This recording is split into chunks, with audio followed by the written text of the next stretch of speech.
सिन्दूरारुणविग्रह त्रिनयना माणिक्यमौलिस्फुरत् तारानायकशेखरां स्मितमुखी मापीनवक्षोरुहाम् पाणिभ्यामलिपूर्णरत्नचषकं रक्तोत्पलं बिभ्रति सौम्यां रत्नघटस्थरक्तचरणां ध्याये. ದೇವಿಯ ಪರಾಸ್ವರೂಪವನ್ನ ಸ್ವಲ್ಪ ಮಟ್ಟಿಗೆ ಅರ್ಥ ಮಾಡ್ಕೊಳ್ಳೋ ಪ್ರಯತ್ನ ಮಾಡಿದೀವಿ ಅಂತ ಅನ್ಕೊಳ್ತೀನಿ. ಪರ ಮತ್ತೆ ಆ ಪರ ಎನ್ನುವುದು ಪ್ರತ್ಯಕ್ ಚಿತಿ ರೂಪದಲ್ಲಿ ನಮ್ಗೆ ಕಾಣುತ್ತೆ. ಚಿತಿ ಅಂದ್ರೆ ಏನು, ಚಿತ್ತ ಅಂತ ಹೇಳ್ಕೊಂಡ್ವಿ. ಯಾವುದನ್ನಾದರೂ ಈಗ ಹೃದಯದವರೆಗೆ ಹಾಗೆ ಬ್ರೈನ್ ವರೆಗೆ ನಾವು ಸ್ಕ್ಯಾನ್ ಮಾಡಬಹುದು, ಮಿಷಿನ್ಗಳ ಮೂಲಕ, ಯಂತ್ರದ ಮೂಲಕ ಸ್ವಲ್ಪ ಅದರ ಸ್ವರೂಪವನ್ನು ತಿಳ್ಕೊಳ್ಬಹುದು. ಈ ಮನಸ್ಸು ಬುದ್ಧಿಗೆ ಯಾವ ಸ್ಕ್ಯಾನರ್ ಇಲ್ಲ, ಯಾವ ಒಂದು ಯಂತ್ರದಿಂದ ಅದನ್ನು ನಾವು ತಿಳ್ಕೊಳಕ್ಕಾಗಲ್ಲ. ಆದ್ರಿಂದ ಅದನ್ನು ನಾವು ಕೇವಲ ಅನುಭವದಿಂದನೇ, ಮನಸ್ಸಿನಿಂದನೇ, ಅದು ನಿನ್ನೆ ದಿವಸ ನಾವು ಹೇಳ್ಕೊಂಡಂತೆ ಹಿಂದಕ್ಕೆ ಸಾಗುತ್ತಾ ಹೇಗೆ ಅದಕ್ಕೆ ಪ್ರತಿ ಬಾರಿ ಉದಾಹರಣೆ ಕೊಡುವಾಗ್ಲೂ ಈ ಬಾಗ್ಲು ಇವುಗಳನ್ನ ಕೊಡುವಾಗ ಅದನ್ನ ನೋಡಿದ ತಕ್ಷಣ ಮನಸ್ಸಲ್ಲಿ ಬರಬೇಕು, ಹೇಗೆ ಈ ಬಾಗಿಲು ಅಂತ ಒಂದು ರೂಪ ತಳೆಯುವ ಮುನ್ನ ಅದು ಏನಾಗಿತ್ತು, ಎಲ್ಲಿ ಬಿದ್ಕೊಂಡಿತ್ತು, ಅದನ್ನ ಒಬ್ಬ ಕಾರ್ಪೆಂಟ್ರು ಅಥವಾ ಬಡಗಿ ಮನೆಯಲ್ಲಿ ಬಿದ್ಕೊಂಡಿತ್ತು. ಆಮೇಲೆ ಏನಾಯ್ತು, ಅದನ್ನ ಹದ ಮಾಡೋದಕ್ಕೆ ನೀರಲ್ಲಿ ಹಾಕಿದ್ರು, ಇನ್ನೇನೋ ಮಾಡಿದ್ರು, ಮತ್ತೊಂದು ಮಾಡಿದ್ರು, ಚರ್ಮ ತೆಗೆದ್ರು, ಏನೆಲ್ಲ ಮಾಡಿದ್ರು. ಅದು ಪೂರ್ವದಲ್ಲಿ ಏನಾಗಿತ್ತು, ಹೀಗೆ ಹಿಂದಕ್ಕೆ ಸಾಗಬೇಕು. ಅದಕ್ಕೆ ಪ್ರತ್ಯಕ್ ಅನ್ನುವ ಶಬ್ದವನ್ನ ಹೇಳಿದ್ದಾರೆ. ಒಂದು ಹೆಜ್ಜೆ ಹಿಂದಕ್ಕೆ ಹೋಗ್ಬಿಟ್ರೆ ಸಾಲಲ್ಲ, ಮತ್ತೆ ಮತ್ತೆ ಹಿಂದಕ್ಕೆ ನಾವು ಸಾಕ್ತಾ ಹೋದಾಗ ಎಲ್ಲಿ ಕೊನೆಯ ಮೆಟ್ಟಲನ್ನ ಮುಟ್ತೇವೋ ಅಲ್ಲಿಯವರೆಗೆ ಸಾಗಿದಾಗ ದೇವಿಯ ಸ್ವರೂಪವನ್ನು ನಾವು ತಿಳ್ಕೊಳ್ಬಹುದು. ಆದ್ರಿಂದ ಅದನ್ನ ಪರಾ ಎಂಬುದಾಗಿ ಹೇಳಿದ್ದಾರೆ. ಅದೇ ರೀತಿಯಲ್ಲಿ ಈಗ ಮುಂದಿನದೇನಿದೆ, ಪಶ್ಯಂತಿ ಅಂತ ಹೇಳಿದ್ವಿ. ಪರ ಪ್ರತ್ಯಕ್ ಚಿತಿ ರೂಪ ಪಶ್ಯಂತಿ ಅಂದಾಗ, ಪಶ್ಯಂತಿ ಅನ್ನೋ ಶಬ್ದಕ್ಕೆ ಅರ್ಥ ಏನು, ನೋಡು ಅಂತ. ಪಶ್ಯಂತಿ ಅಂದ್ರೆ ನೋಡುವವಳಾಗಿ ಅಂತ ಅರ್ಥ. ಯಾರು ನೋಡ್ತಾ ಇದ್ದಾಳೋ, ಯಾರು ಏನನ್ನ ನೋಡ್ತಿದ್ದಾಳೆ ಅಂದ್ರೆ, ಈಗ ನಾನು ಇಲ್ಲಿರೋರ್ನ ನೋಡ್ತಾ ಇರಬಹುದು, ನೀವು ಬೇರೆ ಬೇರೆ ಪದಾರ್ಥಗಳನ್ನ ನೋಡ್ತಿರ್ಬಹುದು. ಒಬ್ಬರ ಮುಖವನ್ನ ನಾನು ನೋಡ್ತಿದ್ರು, ಅವರ ಕಣ್ಣು ಯಾವುದೋ ಬೇರೆ ಗಮನದಲ್ಲಿ ಇರಬಹುದು, ಅಂದ್ರೆ ಅವರು ಏನನ್ನೋ ನೋಡ್ತಿರ್ಬಹುದು. ಹೀಗೆ ಒಬ್ಬರ ಗಮನದಲ್ಲಿ ಒಂದಿದ್ರೆ ಇನ್ನೊಬ್ಬರ ಗಮನದಲ್ಲಿ ಇನ್ನೊಂದಿರುತ್ತೆ, ಮತ್ತೊಬ್ಬರ ಗಮನದಲ್ಲಿ ಮತ್ತೊಂದಿರುತ್ತೆ. ಹಾಗೆ ಒಬ್ಬೊಬ್ಬರ ದೃಷ್ಟಿಯಲ್ಲಿ ಒಂದೊಂದು ಇದ್ದಾಗ ಒಬ್ಬೊಬ್ರು ಒಂದೊಂದನ್ನ ನೋಡ್ತಾ ಇದ್ದಾರೆ. ಈಗ ಇದನ್ನ ನಾವು ಹೆಚ್ಚು ಮನಸ್ಸಿಗೆ ಉದಾಹರಣೆಯಾಗಿ ತಗೊಳ್ಬಹುದು. ಅಂದ್ರೆ ಈ ಮಕ್ಕಳನ್ನೆಲ್ಲ ಪರೀಕ್ಷೆಗೆ ದ್ರೋಣಾಚಾರ್ಯರು ಒಡ್ಡಿದಾಗ ಹಕ್ಕಿಯನ್ನ ಮರದ ಮೇಲೆ ಇಟ್ಟು ಕರೆದ್ರು, ಏನಪ್ಪ ಏನ್ ಕಾಣ್ತಾ ಇದೆ? ಒಬ್ಬನಿಗೆ ಕೊಂಬೆ ಕಾಣ್ತಿದೆ, ಒಬ್ಬನಿಗೆ ಕೊಂಬೆ ಮೇಲಿರೋ ಎಲೆಗಳು ಕಾಣ್ತಾ ಇದೆ. ಒಬ್ಬೊಬ್ಬರು ಅಂದ್ರೆ ಈ ಪಶ್ಯಂತಿನೇ ಎಲ್ಲರೂ, ಆದ್ರೆ ಯಾರ್ಯಾರಿಗೆ ಏನೇನು ಕಾಣ್ತು, ಕೊನೆಗೆ ಒಬ್ಬ ಹೇಳ್ದ ಹಕ್ಕಿ ಕಾಣ್ತಿದೆ, ಸರಿ ಇನ್ನೊಬ್ಬ ಹೇಳ್ದ ಹಕ್ಕಿಗೆ ಪುಕ್ಕ ಕಾಣ್ತಾ ಇದೆ, ರೆಕ್ಕೆ ಕಾಣ್ತಾ ಇದೆ, ಕೊಕ್ಕು ಕಾಣ್ತಾ ಇದೆ, ಕುತ್ತಿಗೆ ಕಾಣ್ತಾ ಇದೆ. ಹಾಗೆ ಒಬ್ಬನಿಗೆ ಮಾತ್ರನೇ ಕಣ್ಣು ಒಂದೇ ಕಾಣ್ತಿದೆ, ಆ ಕಣ್ಣೊಂದು ಕಾಣ್ತಿದೆ, ಕೊಕ್ಕು ಕಾಣ್ತಿಲ್ಲ, ತಲೆ ಕಾಣ್ತಿಲ್ಲ, ಕುತ್ತಿಗೆ ಕಾಣ್ತಿಲ್ಲ, ಪುಕ್ಕ ಏನೂ ಕಾಣ್ತಿಲ್ಲ. ಏನ್ ಕಾಣ್ತಿದೆ? ಕಣ್ಣು ಮಾತ್ರ. ಯಾಕೆಂದ್ರೆ ಅಲ್ಲಿಗೆ ಅವನು ಗುರಿ ಇಡಬೇಕಾಗಿದೆ, ಅದು ಮಾತ್ರ ಅವನಿಗೆ ಕಾಣ್ತಾ ಇದೆ. ಹಾಗೆ ನೋಡುವವನ ದೃಷ್ಟಿಯಲ್ಲಿ ಒಬ್ಬೊಬ್ಬರ ಮನಸ್ಸು ಎಷ್ಟು ಹರಡಿಕೊಂಡಿದೆ ಅಷ್ಟು ಚಲಾಪಿಲ್ಲಿಯಾಗಿ ಕಣ್ಣು ಓಡ್ತಾ ಇರುತ್ತೆ, ಕಣ್ಣಿನ ಜೊತೆಯಲ್ಲಿ ಕಿವಿನೂ ಓಡ್ತಾ ಇರುತ್ತೆ. ಮನಸ್ಸನ್ನ ಏಕಾಗ್ರ ಮಾಡ್ತಾ ಬಂದಂತೆ ಅಲ್ಲೇ ಪ್ರತ್ಯಕ್ ಅನ್ನೋದು ಅದೇನೆ, ಒಳಗೆ ಒಳಗೆ ಒಳಗೆ ತಂದು ಕಂಪ್ರೆಸ್ ಮಾಡ್ತಾ ಬಂದಂತೆ ಒಂದನ್ನೇ ನೋಡುತ್ತೆ, ಬೇರೆ ಆಚೆ ಈಚೆಗೆ ಅದು ಹೋಗೋದಕ್ಕೆ ಕೊಡೋದಿಲ್ಲ. ಆ ರೀತಿ ಪಶ್ಯಂತಿ ಅಂದಾಗ ಈಗ ನಾವು ಪರಾ ಪ್ರತ್ಯಕ್ ಚಿತಿ ರೂಪ ಇಂದ ಕೆಳಗೆ ಬಂದಿದ್ದೇವೆ. ಇಲ್ಲಿ ಕೆಳಗಿಂದ ಮೇಲಕ್ಕೆ ಏರೋದು ಎರಡು ರೂಪ ಇದೆ. ಈ ಪೂರ್ಣ ನಾಮಗಳಾದಾಗ ಮತ್ತೊಂದು ಸಲ ಉಪಸಂಹಾರ ಮಾಡಿಕೊಂಡ್ರೆ ಸ್ವಲ್ಪ ಚಿತ್ರ ಬರಬಹುದು ನಿಮಗೆ. ಈಗ ಒಟ್ಟಿನಲ್ಲಿ ಪಶ್ಯಂತಿ, ಅವಳು ಎಲ್ಲಿ ಕೂತ್ಕೊಂಡು ಪಶ್ಯಂತಿ? ಹೃದಯ ಭಾಗದಲ್ಲಿ ಕೂತಿದ್ದಾಳೆ. ಹೃದಯ ಭಾಗದಲ್ಲಿ ಕೂತ್ಕೊಂಡಿದ್ದಾಗ ನಾವು ಮೊನ್ನೆ ಹೇಳಿದ್ವಲ್ಲ, ದೇಹದ್ವಾರ ಧರೋ ನಾಮು, ಅದು ಏನಾಗುತ್ತೆ? ದೇಹ ಅಂದ್ರೆ ದೆಹಲಿ ಅನ್ನೋದಕ್ಕೆ, ಹೊಸಲಿಗೆ ದೆಹಲಿ ಅಂತ ಹೆಸರು. ಆ ಹೊಸಲಿನಲ್ಲಿ ಇಟ್ಟಂಥ ದೀಪ ಒಳ ಹೊರಗೆ ಹೇಗೆ ಬೆಳಗುತ್ತೆ, ಹಾಗೆ ಹೃದಯದಲ್ಲಿರುವುದು ಮೇಲಿನದನ್ನು ನೋಡುತ್ತೆ, ಕೆಳಗಿನದನ್ನು ನೋಡುತ್ತೆ, ಹಾಗೆ ಹೊರಗಿನದನ್ನು ನೋಡುತ್ತೆ, ಒಳಗಿನದನ್ನು ನೋಡುತ್ತೆ. ಆ ರೀತಿ ತಾಯಿ ಏನನ್ನ ನೋಡ್ತಿದ್ದಾಳೆ, ಎಲ್ಲಿ ನೋಡ್ತಿದ್ದಾಳೆ ಅಂದ್ರೆ ಹೃದಯ ಭಾಗದಲ್ಲಿ ಕುಳಿತಿದ್ದಾಳೆ. ಎಲ್ಲವನ್ನ ನೋಡ್ತಿದ್ದಾಳೆ. ಮೇಲಿನದನ್ನು ನೋಡ್ತಿದ್ದಾಳೆ, ಕೆಳಗಿನದನ್ನು ನೋಡ್ತಿದ್ದಾಳೆ, ಒಳಗಿನದನ್ನು ನೋಡ್ತಾ ಇದ್ದಾಳೆ, ಹೊರಗಿನದನ್ನು ನೋಡ್ತಾ ಇದ್ದಾಳೆ. ಇನ್ನು ಇದಕ್ಕೆ ಮತ್ತೆ ನಾವು ದೃಷ್ಟಾಂತವಾಗಿ ಇಟ್ಕೊಳ್ಳೋದಾದ್ರೆ, ಹೃದಯದಿಂದ ಒಂದು ಭಾಗಕ್ಕೆ ಮಾತ್ರ ರಕ್ತ ಸಂಚಾರ ಆಗುತ್ತೆಯೋ? ಹೃದಯದಿಂದ ಮೇಲಕ್ಕೂ ರಕ್ತ ಹೋಗುತ್ತೆ, ಕೆಳಕ್ಕೂ ರಕ್ತ ಹೋಗುತ್ತೆ, ಬಲಕ್ಕೂ ಹೋಗುತ್ತೆ, ಎಡಕ್ಕೂ ಹೋಗುತ್ತೆ, ಮತ್ತೆ ಎಲ್ಲ ಕಡೆಯಿಂದ ರಕ್ತ ಬಂದು ಹೃದಯಕ್ಕೆ ತುಂಬುತ್ತೆ. ಅಷ್ಟು ಚಿತ್ರ ಕಣ್ಣೊಳಗೆ ಬಂದ್ರೆ, ಹಾಗೆ ಈಗ ಪಶ್ಯಂತಿ ಈಗ ಹೃದಯನೇ ಇಟ್ಕೊಳ್ಳೋಣ. ಹೃದಯ ಎಲ್ಲಿಗೆ ರಕ್ತ ಕೊಡ್ತಿದೆ? ಹೃದಯ ಮೇಲಕ್ಕೂ ರಕ್ತ ಕೊಡ್ತಾ ಇದೆ, ಹೃದಯ ಕೆಳಕ್ಕೂ ರಕ್ತ ಕೊಡ್ತಾ ಇದೆ, ಹೃದಯ ಬಲಕ್ಕೂ ರಕ್ತ ಕೊಡ್ತಾ ಇದೆ, ಹೃದಯ ಎಡಕ್ಕೂ ರಕ್ತ ಕೊಡ್ತಾ ಇದೆ. ನರಗಳಿಗೆ, ನಾಡಿಗಳಿಗೆ ಅದು ರಕ್ತವನ್ನ ಹೇಗೆ ಕೊಡ್ತಿದೆ, ಹಾಗೆ ಆ ದೇವಿ ಹೃದಯದಲ್ಲಿ ಕುಳಿತು ನಮ್ಮ ಹೃದಯದ ಮಿಡಿತವನ್ನ, ನಮ್ಮ ಪ್ರಾಣದ ಉಸಿರನ್ನ, ನಮ್ಮ ಇಂದ್ರಿಯಗಳ ಪ್ರತಿ ಗತಿಯನ್ನ ಯಾವುದನ್ನ ನೋಡ್ತಿದ್ದಾಳೆ? ಈಗ ನಾವು ಏನನ್ನ ಹೇಳಕ್ಕಾಗತ್ತೆ? ಪಶ್ಯಂತಿ ಅಂದಾಗ ಪ್ರತಿ ಉಸಿರನ್ನ, ಪ್ರತಿ ನಾಡಿಯನ್ನ, ಪ್ರತಿ ಪ್ರಾಣವನ್ನ, ಪ್ರತಿ ಹೃದಯದ ಮಿಡಿತವನ್ನ, ಪ್ರತಿಯೊಂದನ್ನ, ಪ್ರತಿ ರಕ್ತ ಕಣವನ್ನ. ಈಗ ಅದನ್ನ ಯಾವ ಮಿಷಿನ್ನು ಹೇಳಲಾರ್ದು, ಯಾವ ವೈದ್ಯನೂ ಹೇಳಕ್ಕಾಗಲ್ಲ. ಹಾಗೆ ಪ್ರತಿಯೊಂದು ರಕ್ತ ಕಣನ ಎಣಿಸಕ್ಕಾಗತ್ಯ ನಮ್ಮ ಶರೀರದಲ್ಲಿ? ಆದ್ರೆ ದೇವಿ ಎಲ್ಲ ಲೆಕ್ಕ ಇಟ್ಟಿದ್ದಾಳೆ. ಒಂದು ಮರದಲ್ಲಿ ಎಷ್ಟು ಎಲೆ, ಇದು ವಿಶೇಷ ಏನಲ್ಲ. ಯಾಕೆಂದ್ರೆ ನಾವು ಮೊದಲೇ ಹೇಳ್ಕೊಂಡು ಬಂದಿದ್ವಿ, ವಾಗ್ವಾದಿನಿ ಅನ್ನುವುದರಲ್ಲಿ ಇದು ಒಂದು ವಿದ್ಯಾಸ್ವರೂಪ ಅಂತ. ವಾಗ್ವಾದಿನಿ, ವಾಮಕೇಶಿ, ವನ್ಯಮಂಡಲ ವಾಸಿನಿ ತರಹ ಇದು ಕೂಡ ಒಂದು ವಿದ್ಯಾಸ್ವರೂಪ. ದೇವಿಯಲ್ಲಿ ಈ 4 ಯಾರಿಗೇ ಬೇಕಾದರೂ ಕೂಡ ವಿದ್ಯೆ ಬೇಕು ಅಂದ್ರೆ ಪರಾ, ಪ್ರತ್ಯಕ್, ಚಿತಿ, ರೂಪ, ಪಶ್ಯಂತಿ, ಪರದೇವತಾ, ಈ 4 ಇದೆಯಲ್ಲ, ಅದನ್ನ ನಾವು ಪ್ರತಿದಿನವೂ ಕೂಡ ಜಪ ಮಾಡೋದ್ರಿಂದ ಎಲ್ಲ ರೀತಿಯ ಅಂದ್ರೆ ಸರ್ವಜ್ಞತೆಯ ಒಂದು ಜ್ಞಾನವನ್ನ ಪಡೆಯೋದಕ್ಕೆ ಸಾಧ್ಯ ಇದೆ ಅನ್ನೋದನ್ನ ಈ ಶಾಸ್ತ್ರದಲ್ಲಿ ಹೇಳ್ತಾರೆ. ಈಗ ನಾವು ಹೇಳಕ್ ಹೊರಟಿದ್ದೇನಂದ್ರೆ, ಈ ರೀತಿ ಅಂದ್ರೆ ಈ ಶಬ್ದಗಳ ಒಂದು ಜಾಲವನ್ನ ನಾವು ಮನನ ಮಾಡ್ತಾ ಹೋಗೋದ್ರಿಂದ ಅದು ನಮ್ಮ ಒಳ ಹೊರ ಎಲ್ಲ ಮರ್ಮಗಳನ್ನ ತಿಳಿಸಿಕೊಡುವಂತೆ ಆಗತ್ತೆ. ಅದರಿಂದ ಪಶ್ಯಂತಿ ಆದಾಗ ಅದಕ್ಕೆ ಎಲ್ಲಿದ್ದಾಳವಳು? ಮಧ್ಯಮ, ಹೃದಯ ಅಂದ್ರೆ ಮಧ್ಯದಲ್ಲಿದ್ದಾಳೆ. ಆದ್ರಿಂದ ರಕ್ತದ ಕಣವನ್ನ ಎಲ್ಲವನ್ನ ಲೆಕ್ಕ ಇಟ್ಟಿದ್ದಾಳೆ. ನಮ್ಮ ಶರೀರದಲ್ಲಿ ಈಗ ಕೆಲವರಿಗೆ ರಕ್ತ ಕಣಗಳು ಇಷ್ಟು ಡೌನ್ ಆಗ್ಬಿಟ್ಟಿದೆಯಂತೆ, ಕೆಲವರಿಗೆ ಬಿಳಿ ಕಣ ಇಷ್ಟು ಹೆಚ್ಚಾಗಿದೆಯ, ಇದೆಲ್ಲ ಲೆಕ್ಕ ಸುಮ್ಮನೆ ಆಗಿಲ್ಲ. ನಾವು ಅನ್ಕೊಂಡಿದ್ದೇವೆ ಅವರು ಮಾಡಿದ ಆಹಾರ ವಿಹಾರದಲ್ಲಾದ ವ್ಯತ್ಯಾಸ ಇತ್ಯಾದಿ ಏನೋ ಲೆಕ್ಕ ಡಾಕ್ಟರ್ಗಳು ಹೇಳ್ತಾರೆ. ಆದ್ರೆ ಎಲ್ಲಕ್ಕೆ ಆ ಪೂರ್ವದ ಒಂದು ಲೆಕ್ಕ ಇದೆಯಲ್ಲ, ಅಂದ್ರೆ ಇವನು ಈ ಶರೀರ ನಿರ್ಮಾಣ ಮಾಡುವಾಗ ಇರುವ ಲೆಕ್ಕ, ಒಂದು ಶರೀರ ನಿರ್ಮಾಣ ಆಗುವಾಗ ಎಷ್ಟು ಅಣುಗಳು ಸೇರ್ಬೇಕು, ಎಷ್ಟು ಇವುಗಳಿಂದ ಇದು ನಿರ್ಮಾಣ ಆಗಬೇಕು.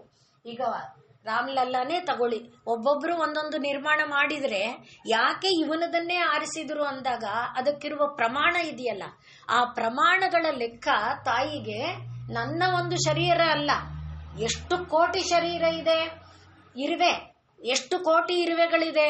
ಬರೀ ನಮ್ಮನೆ ಬಾಗಿಲಲ್ಲೇ ನೋಡಿದ್ರೆ ಎಣಸಕ್ಕಾಗದಷ್ಟು ಇರುವೆಗಳು.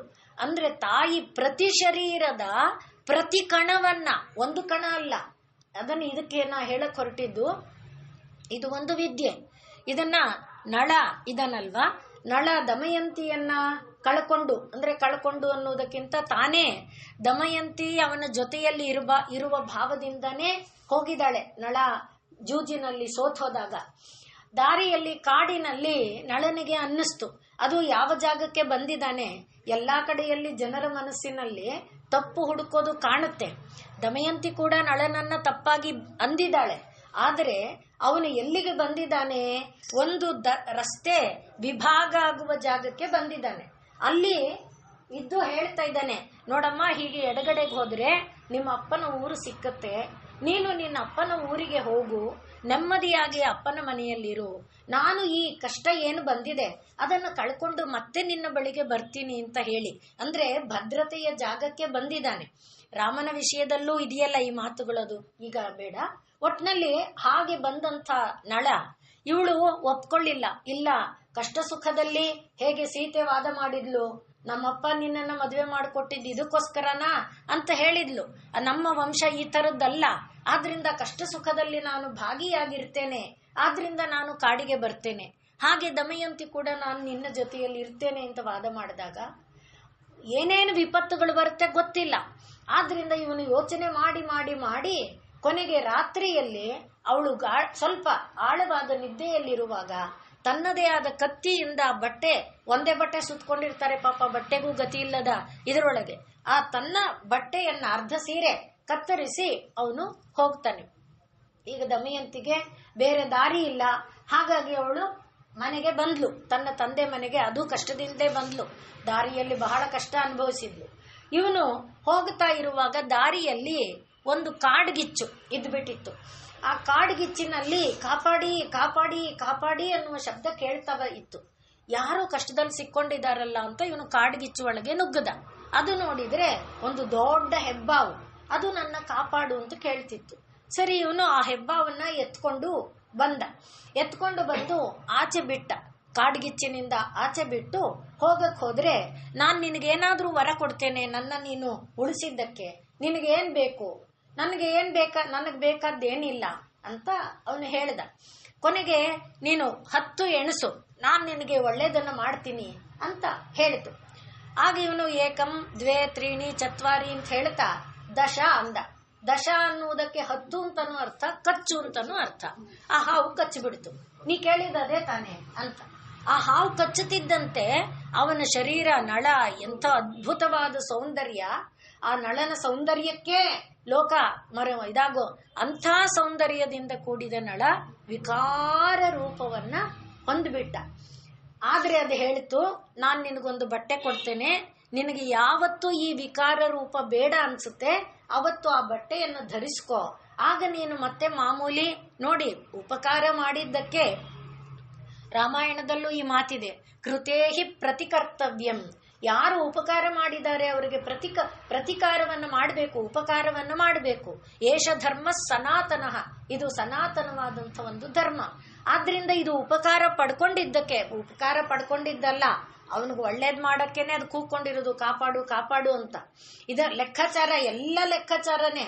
ನಮ್ಮ ಮ್ಯಾಥಮೆಟಿಕ್ಸ್ ಲೆಕ್ಕಾಚಾರದಲ್ಲಿ 1 ಸ್ಟೆಪ್ ಹೆಚ್ಚು ಕಡಿಮೆ ಆಗ್ಬಹುದು, ದೇವಿ ಇದರಲ್ಲಿ ಹೆಚ್ಚು ಕಡಿಮೆ ಸಾಧ್ಯನೇ ಇಲ್ಲ. ದೇವರದರಲ್ಲಿ ಒಟ್ಟಿನಲ್ಲಿ ಅದು ವಸ್ತ್ರವನ್ನ ಕೊಡ್ತು. ಯಾತಕ್ಕೆ ಈ ವಿಕಾರ ರೂಪ? ಎಲ್ಲಾದ್ರೂ ನಳನನ್ನು ಗುರುತಿಸ್ಬಿಡ್ತಾರೆ. ನಳ ಗುರುತಿಸ್ಕೊಳ್ಳದೆ ಇರ್ಬೇಕು ತಾನೆ ಈ ಒಂದು ವನವಾಸ ಅಜ್ಞಾತವಾಸ ಕಳಿಯಕ್ಕೋಸ್ಕರ. ಈಗ ಅವನು ಎಲ್ಲಿಗೆ ಬಂದ? ಕೋಸಲ ದೇಶಕ್ಕೆ ಬಂದ. ಕೋಸಲ ದೇಶದಲ್ಲಿ ಇರುವಾಗ ಇವನನ್ನ ಹುಡುಕೋದೇ ಒಂದು ಕಷ್ಟ ಇತ್ತು ದಮಯಂತಿಗೆ. ಬಹಳ ಕಷ್ಟಪಟ್ಲು. ಒಬ್ಬ ಎಲ್ಲ ದಿಕ್ಕಿಗೆ ಕಳಿಸಿದ್ಲು. ಒಂದು ಒಗಟಿನ ತರಹ ಒಂದು ಪದ್ಯವನ್ನ ಕಟ್ಟಿ ಕಳಿಸಿದ್ಲು. ಆ ಒಗಟಿನ ಪದ್ಯವನ್ನ ಕೇಳಿ ಯಾರ ಮುಖದಲ್ಲಿ ಬದಲಾವಣೆ ಆಗುತ್ತೆ ಅಷ್ಟು ಬಂದು ನಂಗೆ ಹೇಳು ಸಾಕು ಅಂತ ದಿಕ್ಕಿಗೆ ಕಳಿಸಿದ್ಲು. ಅದರಲ್ಲಿ ಈ ಕೋಸಲ ದೇಶದಲ್ಲಿ ಇದ್ದಂಥವನ ಇವನು ಕೋಸಲ ದೇಶಕ್ಕೆ ಬಂದು ಸೇರ್ಕೊಂಡು, ನಾನು ನಿಮ್ಮ ಕುದುರೆಯನ್ನ ನೋಡ್ಕೊಳ್ತೇನೆ, ನಾನು ಕುದುರೆ ವಿದ್ಯೆ ಅಶ್ವವಿದ್ಯೆನಲ್ಲಿ ಜಾಣ ಇದ್ದೇನೆ, ನಿಮ್ಮ ಕುದುರೆ ಲಾಯದ ಸಂರಕ್ಷಣೆ ಮಾಡ್ತೇನೆ, ಕೆಲಸ ಕೊಡಿ ಅಂತ ಕೇಳಿಕೊಂಡು ಬಂದಿದ್ದು. ಹಾಗಾಗಿ ಈಗ ಅವನು ಕುದುರೆ ಲಾಯದಲ್ಲಿ ಇರುವಾಗ ಇವನ್ ಯಾರೋ ಬಂದು ಏನೋ ಘೋಷಣೆ ಮಾಡ್ತಿದ್ದಾನಲ್ಲ ಅಂತ ಇವನ್ ಬಂದು ಕೇಳಿಸ್ಕೊಂಡು ಆ ಪದ್ಯಗಳನ್ನೆಲ್ಲ ಹೇಳಿದ್ದು ಕೇಳಿದಾಗ ಇವನಿಗೆ ಕಣ್ಣಲ್ಲಿ ನೀರು ಬಂತು. ತಕ್ಷಣ ಅವನು ಹೊರಟೋದ, ಆ ಮುಖದಲ್ಲಿ ತೋರಿಸ್ಕೊಳ್ಳಿಲ್ಲ. ಆದ್ರೆ ಇವನು ಯಾರು ಹೇಳ್ತಾ ಇದ್ನಲ್ಲ ಅವನು ಅದನ್ನು ಗಮನಿಸ್ದ. ಹೋಗಿ ದಮಯಂತಿಗೆ ಸುದ್ದಿ ಕೊಟ್ಟ. ಆ ಸುದ್ದಿ ಕೊಟ್ಟ ನಂತರ ದಮಯಂತಿಗೆ ಗೊತ್ತಾಯ್ತು, ಹಾಗಾದ್ರೆ ಇದು ನಳನೇ. ಈಗ ನಳನನ್ನ ತಾನು ಕರೆಸ್ಕೊಳ್ಬೇಕು. ಏನಿದೆ ಉಪಾಯ? ಅದಕ್ಕೆ ಅವಳೇನು ಮಾಡಿದ್ಲು, ನಳನನ್ನ ಕೋಸಲ ದೇಶ ಎಲ್ಲಿದೆ, ಇದು ಭೀಮಾನಗರ ಎಲ್ಲಿದೆ, ಆದ್ರಿಂದ ಅಲ್ಲಿಂದ ಇಲ್ಲಿಗೆ ಒಂದೇ ದಿವಸದಲ್ಲಿ ಬರೋ ಸಾಮರ್ಥ್ಯ ಇರೋದು ನಳನಿಗೆ ಮಾತ್ರ. ಆದ್ರಿಂದ ಅದು ಒಂದು ಪರೀಕ್ಷೆ ಒಡ್ಡೋಣ. ಹಾಗೆ ನಳ ಬರೋದಿದ್ರೆ ಅದಕ್ಕೆ ಇವಳು ಕೋಸಲ ರಾಜನಿಗೆ ನಾಳೆ ದಿವಸ ದಮಯಂತಿ ಇದು ಸ್ವಯಂವರ ಏರ್ಪಡಿಸಿಕೊಂಡಿದ್ದಾಳೆ ಅನ್ನುವುದನ್ನ ಒಂದು ಘೋಷಣೆಯಾಗಿ ಬರೀ ಅವನಿಗೆ ಮಾತ್ರ ಕಳಿಸಿದ್ದಾಳೆ, ಎಲ್ಲ ರಾಜರಿಗೇನು ಕಳಿಸಿಲ್ಲ. ಯಾಕೆ ಅಂದ್ರೆ ಅಕಸ್ಮಾತ್ ಅಲ್ಲಿರುವವನು ಅವನೇ ಆದ್ರೆ ಖಂಡಿತ ಅವನಿಗೆ ಮಾತ್ರ ಇಲ್ಲಿಗೆ ಬರಕ್ ಸಾಧ್ಯ. ಒಂದು ದಿವಸದೊಳಗೆ ಅಷ್ಟು ಮೈಲಿಗಳ ಪ್ರಯಾಣ ಮಾಡೋದಕ್ಕೆ ಅವನಿಗೆ ಮಾತ್ರ ಸಾಧ್ಯ ಅನ್ನೋ ಕಾರಣಕ್ಕೆ ಸುದ್ದಿ ಕಳಿಸಿದಾಳೆ. ಇವನು ತಲೆ ಮೇಲೆ ಕೈ ಹೊತ್ಕೊಂಡು ಕೂತಿದ್ದ. ದಮಯಂತಿಯ ಸೌಂದರ್ಯನೂ ಆ ಕಾಲಕ್ಕೆ ಅಷ್ಟೇ ಪ್ರಸಿದ್ಧಿ. ದೇವಾದಿ ದೇವತೆಗಳೇ ಅವಳನ್ನ ಮದುವೆ ಮಾಡ್ಕೊಳ್ಳಕ್ಕೆ ಬಂದಿದ್ದಾರೆ. ಯಾರು? ಇಂದ್ರ, ವರುಣ, ಯಮ, ಅಗ್ನಿ ಎಲ್ಲರೂ ಬಂದಿದ್ದಾರೆ ಅವಳನ್ನ ಮದುವೆ ಮಾಡ್ಕೋಬೇಕು ಅಂತ. ಅಂಥ ಅಪ್ರತಿಮ ಸುಂದರಿ. ಹಾಗಿರುವಾಗ ಬೇರೆ ಜನ ಕೇಳ್ತಾರ, ನಳನಿಗೆ ಈ ತರ ಆಗೋಯ್ತಂತೆ, ನಳ ಏನೋ ಆಗೋಗಿದಾನಂತೆ, ಈಗ ದಮಯಂತಿ ತಾನೇ ಬೇರೆ ಸ್ವಯಂವರ ಅಂತ ಘೋಷಣೆ ಮಾಡ್ಕೊಂಡಿದ್ದಾಳೆ, ಸರಿ ನನಗೂ ಸಿಕ್ಲಿ ಅನ್ನೋ ಆಸೆಗೆ ಕೋಸಲರಾಜನಿಗೆ ಇದ್ರೂ ಕೂಡ ತಲೆಯಲ್ಲಿ ಅಷ್ಟು ದೂರ ಹೆಂಗ್ ಹೋಗೋದು, ನಾಳೆನೇ ಸ್ವಯಂವರ ಅಂತಿದಾರಲ್ಲ.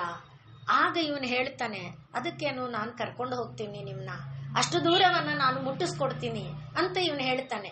ನನಗೆ ನಳನ ಆಸ್ಥಾನದಲ್ಲಿ ಇದ್ದು ಪರಿಚಯ ಇದೆ, ಈ ವಿದ್ಯೆ ಗೊತ್ತಿದೆ, ಹಾಗಾದ್ರೆ ನಡಿ ಹೋಗೋಣ. ಈಗ ಅವರು ವೇಗದಲ್ಲಿ ಬರ್ತಾ ಇದ್ದಾರೆ. ಇಷ್ಟೇ ಈ ಪಾಯಿಂಟ್ ನನಗೆ, ಅದಕ್ಕೆ ಹಿಂದಿನ ಮಾತು. ವೇಗದಲ್ಲಿ ಬರ್ತಾ ಇರುವಾಗ ಆ ರಾಜನ ಒಲ್ಲಿ ಬಿದ್ದೋಯ್ತು.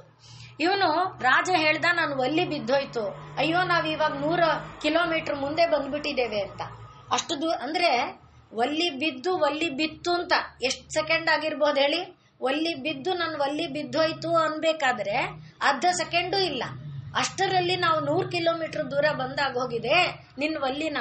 ಆಗ ಇವನಿಗೆ ಆಶ್ಚರ್ಯ ಆಯ್ತು, ಇಂಥ ಒಂದು ವಿದ್ಯೆ ಇದೆ ಅಂತಾದ್ರೆ ಆ ವಿದ್ಯೆಯನ್ನ ನನಗ್ ಕೊಡು, ನಾನ್ ನಿನಗೆ, ನನಗೊಂದು ವಿದ್ಯೆ ಗೊತ್ತಿದೆ, ಅದನ್ನ ನಿನಗೆ ಹೇಳ್ಕೊಡ್ತೀನಿ ಎಂದ.